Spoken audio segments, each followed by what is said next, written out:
क्या कह रहा है उत्तर प्रदेश? इस समय उत्तर प्रदेश का मोट समाजवादी है। सबके जुबा पे एक ही नाम है, अखिलेश यादव। भाजपा की विदाई होने वाली है, मतलब गोरखपुर वापसी होने वाली है। वो वापस जा रहे हैं। जब से इस भारतीय जनता पार्टी की सरकार आई है, सब परेशान हो गए। जनता ने मन बना लिया है कि उत्तर प्रदेश से भारतीय जनता पार्टी की सरकार को उखाड़ कर फेंकना है, समाजवादियों की सरकार बनानी है। नमस्कार, मैं हूं अशोक कुमार। आप देख रहे हैं INF इंडियन न्यूज फ्रीक्वेंसी। पूरे उत्तर प्रदेश में इस समय चुनाव सभा पर है, सारे योद्धा मैदान में हैं। हमारे साथ बातचीत करने के लिए आज अखिलेश यादव के सबसे भरोसेमंद नेताओं में से एक, पूर्व राज्य मंत्री और उन्नाव के सफीपुर विधानसभा से 2 बार विधायक रह चुके सुधीर रावत जी हमारे साथ आज बातचीत करने के लिए एक्सक्लूसिव मौजूद हैं। सुधीर जी, बहुत बहुत स्वागत है INF में आपका। धन्यवाद। सुधीर जी, चूंकि आप पूर्व मंत्री रहे हैं, इसलिए बात सिर्फ एक विधानसभा की नहीं होगी। चूंकि विधायक से ऊपर आपने एक मंत्री पद भी संभाला अखिलेश यादव सरकार में, बात उत्तर प्रदेश की भी होगी। क्या कह रहा है उत्तर प्रदेश? इस समय उत्तर प्रदेश का मोट समाजवादी है जी। और सिर्फ पूरे उत्तर प्रदेश के हर नौजवान, गरीब, दलित, पिछड़ा, अगड़ा, अल्पसंख्यक, बेरोजगार, किसान, मजदूर, सबके जुबा पे एक ही नाम है, अखिलेश यादव। जन विश्वास यात्रा वर्सेस विजय यात्रा जो आपने निकाली, क्या अंतर रहा? जो हमारी यात्रा थी, समाजवादी यात्रा थी, विजय यात्रा थी, उसने पूरे उत्तर प्रदेश में भूचाल मचा दिया और भाजपा को सच्चाई का आईना दिखा दिया।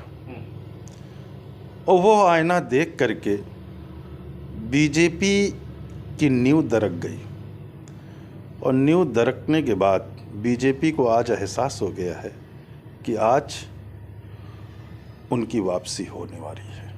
आपके नेता अखिलेश यादव ने जन विश्वास यात्रा जो भारतीय जनता पार्टी ने निकाली उसको चाउमीन का ठेला बता दिया। देखिए, मैंने एक बात कही ना, भाजपा की विदाई होने वाली है, मतलब गोरखपुर वापसी होने वाली है। वो वापस जा रहे हैं अब।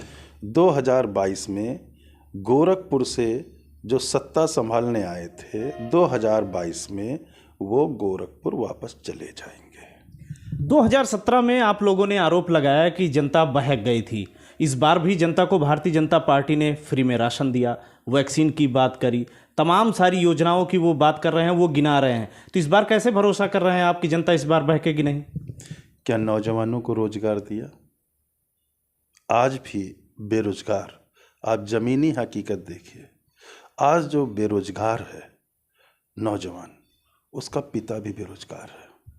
एक बेरोजगार बेटा अपने बेरोजगार पिता से पैसे मांगने में, फॉर्म भरने के लिए पैसे मांगने में संकोच कर रहा है। एक बेरोजगार बेटे का बेरोजगार पिता असहाय है, मजबूर है, और बेटा उससे ज़्यादा असहाय और मजबूर हो गया है। जो किसान है, गांवों में चले जाइए, इतनी भयानक ठंड पड़ रही है, मगर गेहूं की फसल खड़ी हुई है। वो सिर्फ गेहूं की फसल को आवारा जानवरों से बचाने के लिए इस भयानक ठंड में मचान पर लेटा हुआ है, सिर्फ इसलिए कि गेहूं की फसल उसकी हो जाए। फसल हो जाएगी, गेहूं पैदा हो जाएगा, गेहूं कट जाएगा, गेहूं घर आएगा, तो वो अपनी बेटी की हाथ पीले करवाएगा, अपनी बेटी की शादी करेगा। फसल कटने के बाद एक गरीब मजदूर किसान के आगे बहुत उम्मीदें होती हैं कि फसल आने के बाद हम मकान बनवाएंगे, बेटी की शादी करेंगे, बेटे की शादी करेंगे, मुंडन करेंगे, परिवार के बच्चों के लिए अच्छे अच्छे कपड़े सिलवाएंगे, बच्चों की फीस जमा कराएंगे। बहुत उम्मीदें होती हैं। आप जिस मुद्दे को आप आवारा जानवर को मुद्दा बना रहे हैं, लोग जाहिर सी बात है वो नाराज़ थे, लेकिन वैकल्पिक व्यवस्था आपके उन्नाव जिले में मैं अभी देख के आया हूँ। एक बहुत बड़े जंगल में जानवरों को आज ला जाके वहाँ पे छोड़ा जा रहा है, इस बात से कि लोग नाराज़ ना हो, उनका वोट कटे ना, उनका वोट घटे ना। कैसे करेंगे आप? मैं एक दावे से बात कह रहा हूँ। जब चुनाव आ गया है, अधिसूचना जारी हो गई है, आज जानवरों को पकड़ पकड़ करके मैंने देखा कि क्रेन से जानवरों को लाद करके पट्टा बांध करके टांग करके उनको लोडर पे डाला जा रहा है, ले जा करके उनको छोड़ा जा रहा है। दावे से कह रहा हूं, आप जाके जहां रखा जा रहा वहां देखिए जा करके, शायद वहां एक दो जानवरों की मृत्यु भी हो गई होगी। खाने का कोई इंतजाम नहीं, किसी तरीके का कोई इंतजाम नहीं। आप कर क्या रहे हो? वहां की व्यवस्था देख लीजिए जा करके, आप जाइए देखिए जा करके क्या व्यवस्था है जानवरों की। बिल्कुल छोड़ दिया। अरे उनको तो बंद कर दिया गया इस तरीके से कि वो मर जाएं वहीं पर। अगर मर जाती हैं तो उस गांव का प्रधान बेचारा, उसके ऊपर एफआईआर हो जाएगी। तो आप बताइए, ये तो हर तरफ से लोगों को मार रहे हैं, परेशान कर रहे हैं। जब से इस भारतीय जनता पार्टी की सरकार आई है, उत्तर प्रदेश का गरीब किसान, नौजवान, व्यापारी, मजदूर, जितनी हैं, अल्पसंख्यक, अगड़े, पिछड़े, दलित, सब परेशान हो गए हैं। इतना ज़्यादा परेशान हो गए हैं कि उनको रोजी रोटी चलाने, परिवार चलाने तक को परेशानी हो रही। महंगाई चरम पे बढ़ गई है, आमदनी आधी रह गई है। बताओ लोग कैसे अपने बच्चों को पढ़ाएंगे, कैसे घर का चूल्हा जलाएंगे? ये स्थितियां पैदा कर दी हैं।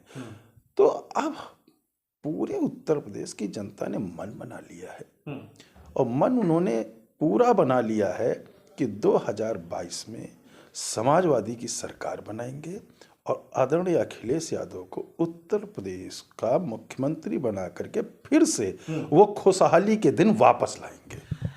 अगर देखें, आपके लखनऊ का जो कार्यालय है जहां अखिलेश यादव बैठते हैं, वहां जश्न का माहौल चल रहा है। तमाम सारे भारतीय जनता पार्टी के नेता भी वहां पर रोज शामिल हो रहे हैं। लेकिन मंत्री जी, जितनी खुशी है, उस खुशी के बाद मातम का भी एक दौर हो सकता है। किस किस को टिकट देंगे आप? इतने लोगों को अगर शामिल करेंगे, आपके नेता कहाँ जाएंगे? ये भी एक सवाल तो उठ रहा है ना। देखिए, ऐसा है, टिकट देना, टिकट वितरण, ये नेतृत्व का फैसला है जी। हम लोग कार्यकर्ता हैं, हम लोगों का लक्ष्य एक है कि हमको समाजवादी पार्टी की सरकार बना उत्तर प्रदेश में खुशहाली के दिन लाने हैं जी।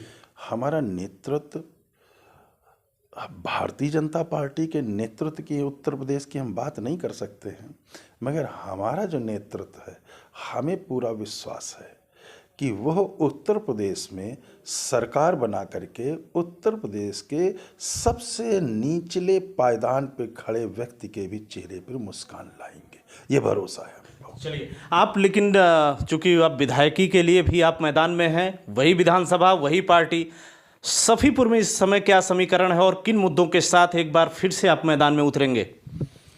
देखिए, जहाँ तक बात है सफीपुर विधानसभा, वो मेरा परिवार है और बदलाव हर जगह है, विरोध सत्ता पक्ष का हर जगह है।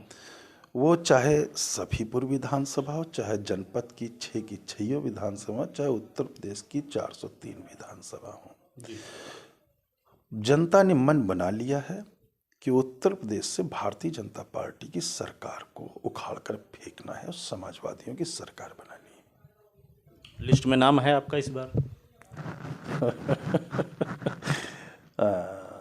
इस बार में लोग सवाल पूछ रहे हैं। देखिए, ऐसा है, मैं समाजवादी पार्टी में 93 से समाजवादी पार्टी में हूँ जी, स्टूडेंट लाइफ से हूँ, और तब से मैं समाजवादी पार्टी का झंडा लेकर के घूमता रहा।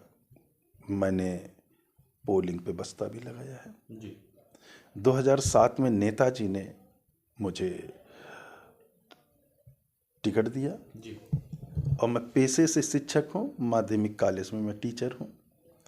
मुझे दिया टिकट और मैंने नेताजी के विश्वास को कम नहीं किया। 2007 में मैं समाजवादी पार्टी के टिकट से चुनाव जीत के आया जी। फिर 2012 में नेताजी ने टिकट दिया, 2012 में चुनाव जीत के आया और नेताजी के विश्वास को कायम रखा जी। तो मैं बताया कि मैं टीचर हूँ, अध्यापक हूँ, साधारण परिवार है हमारा। हमारे पूरे घर में अधिकतर लोग अध्यापक हैं और सरकारी नौकरी में हैं। तो यह निर्णय राष्ट्रीय अध्यक्ष जी का है, समाजवादी पार्टी का है। समाजवादी पार्टी का जो भी फैसला होता है समाजवादी पार्टी का कार्यकर्ता वो मानता है। हमारा मकसद है समाजवादी पार्टी को सरकार बनाना और उत्तर प्रदेश में खुशहाली लाना। ये हमारा और हमारे नेता का मकसद है। बहुत बहुत धन्यवाद सुधीर जी हमसे बातचीत करने के लिए। फिलहाल ये सुधीर रावत जी जो पूर्व मंत्री रहे अखिलेश यादव सरकार में, उन्होंने बेबाक तरीके से अपनी बात को रखा। उन्होंने कहा कि मुलायम सिंह यादव ने हम पर भरोसा किया था और तब से हमने भरोसा कायम रखा। 1993 से लेकर अभी तक हमने पार्टी की सेवा की है। जाहिर तौर पर इस बार भी हम खरे उतरेंगे। फिलहाल यहाँ से इतना ही, हम फिर मिलेंगे किसी और जगह। हम करेंगे भ्रष्टाचार की बात, हम करेंगे अपराध की बात, हम करेंगे यूपी की बात, हम करेंगे यूपी के हर मुद्दे की बात।